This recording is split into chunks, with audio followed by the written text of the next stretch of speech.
We're here with BoDeans, Kurt and Sam. It's so good to see both of you guys. God, that was a rockin' session you just gave us. I'm so excited about the release of your 8th album. 8 albums together. God, sometimes I'm sure it's just mind-boggling to realize that you've been together as long as you have. It is kind of. Yeah, that we're still doing it. That's unbelievable. We should have stopped a long time ago. We had to move to different states to keep it going, but we were willing to do that. Except for that you guys, from the reports anyway, have a friendship that's kind of transcended a lot of rock and roll relationships. You've managed to stay very good friends throughout this entire time.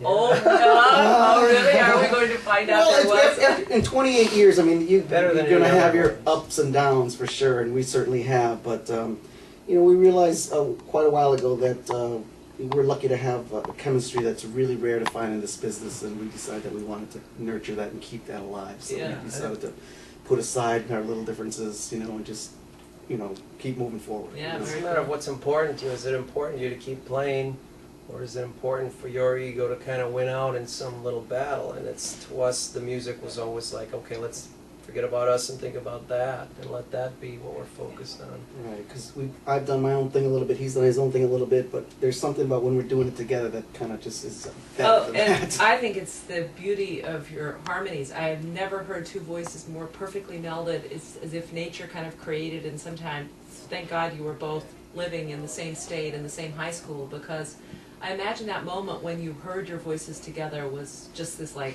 whoa.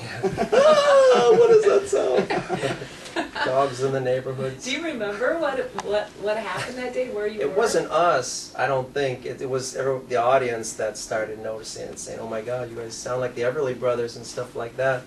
And to us, we were just like, yeah, right. You know, we never really thought about it. We just wanted to do it, and we were just trying to sing as best we could, you know. And wow. I think it took a while before we really kind of found where the voices, you know, kind of go and stuff. But you know, thank God it happened. Yeah. Let's talk a little bit about the new albums. It's coming out on March 4th, still produced by the great T-Bone Burnett. I have to think that this guy pulls some sort of magic from artists when they're in his studio. Yeah, I agree. He's got a way of bringing everybody back to the soul of the song, and just being comfortable with that, just reminding people of what it is about music, the energy there that's so cool, that transcends all the production that you might want to put on a song, and that's the beauty of it. That's why we go to him. We go to him for brutal honesty about stuff, and he gives it to us. And he also knows exactly when to step back as well. You know, on our first record, he's always working on a lot of projects at once, and on our first record, he'd be there, and then he'd say, well, okay, you guys are doing great, I'll see you later. And we're like, what are you talking about, you know? So, but then we realized later that that's his way, and, you know, he knows when it's going well, and, you know, when Isn't that kind of like a doctor leaving during the delivery? Like, hey, you're doing just fine. Let me know how it all turns out. Somehow it's a good system for everybody. So the thing that I read that was most interesting to me, and I forgive me if this is too sensitive a question, but I've always been kind of frustrated that you guys didn't have bigger commercial success, because your sound to me is so spectacular. And yet I read, Kurt, that you felt like that if you had, it might have destroyed you and the band. I think so. I think this industry, the music business, kind of lifts you up, and then they kind of pull the rug out from under you and let you fall. And from the get-go, the beginning of this, Sam and I, our goal was just to do a lot of records and to keep playing.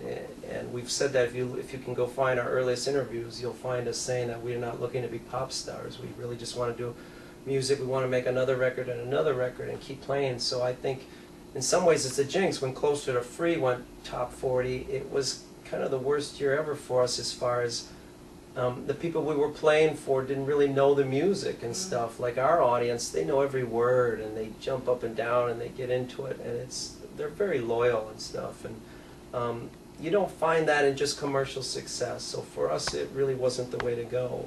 Right. Sometimes it's hard. Like, we've always kind of lived in this middle ground, and sometimes it's hard to see bands kind of shoot by us and they're da-da-da-da, but then they go back down, and we're still here, you know. Yeah. After all these years, we're still in our space, and we're, you know, I'm happy with that. I suppose it's also been such a relief to not have to live that life of the rock star, being hounded by people and constantly followed. And, you know, it takes a certain persona and a pretty egocentric one to be able to deal with that kind of intense pressure. That would be the worst, I think. Yeah. You know. Can we talk about your shoes? Because I've been kind of obsessing about these gorgeous white shoes, and I think it's going to be the trend of spring. Tell me the story behind these. They're Italian, it looks like. I don't know, but they're, I found them at a shoe store, and I loved them, and I asked the guy for them, and he said, well, it shows we have them in the store, but they couldn't find them. So a few months later, I was back in the place, and all of a sudden they're sitting there on a clearance rack just waving at me, and I was just like, there's the shoes, and I found them, and I got them, and they're incredibly comfortable, and yeah, I thought, can you wear white shoes this time of year? And I thought, well, I can because I'm colorful. You know, white is the new black, and it's Yeah. year-round. That's the new rule. I'll be in Milan next season. Yeah. Speaking of rule, one of your albums that I enjoyed the most was your live concert out of Boulder. That album, to me, captured the essence of your fans, your incredible enthusiasm that people carry when you're on stage. At what time did you decide, yeah, we're going to make this into an album, we're going to release it? Well, it was a fluke. We had hired two drummers by mistake. Well, not by mistake, but sort of, you know, we just hired them both, and we didn't want to cut either one of them, so we said, you know what, let's just have both drummers come and just see what happens. And I was like, I want to record this just in case anything cool happens. And so we recorded it, and you know, about a year later, I was just like, I need to pull these up and listen to them. And it was some cool stuff, so I just mixed it up, and we thought, you know what, this would be perfect to release just kind of from our website for die-hard fans who really love it. So that's where it's only available right now, is the BoDeans.com. And you know what's so fantastic about it is that feeling that you evoke today in the live performance lounge, where people are singing along with your lyrics, never really understanding, how did I learn this, and why is this so ingrained in my memory, but it's there. Same thing with that concert. The enthusiasm of the crowd is incredible. Right. I think, you know, that's the key to our longevity, is like we're a good live band. We're way better live than our records have ever been, I think, or ever will be, because there's just something that happens when we get in front of a crowd. Yeah. Because it just works, and it just, you know, thank God for it. Yeah, and people who have been lucky enough, who have been there for years, who have seen some incredible shows or been part of incredible shows, know that. They know this is what you want to do. I mean, I think that's why we keep going, is that those people keep us alive. It's not the records, because we're not selling gold records, but it's those people who show up every time you go into their town, and they sing, and they pay for you to be there, you know, and that's asking a lot of people. They're going to keep showing up and bringing you. their kids. Kurt and Sam, BoDeans. The album still comes out March 4th. Thanks a lot for being with us, guys. Thank you so much. Thank you, and all of you.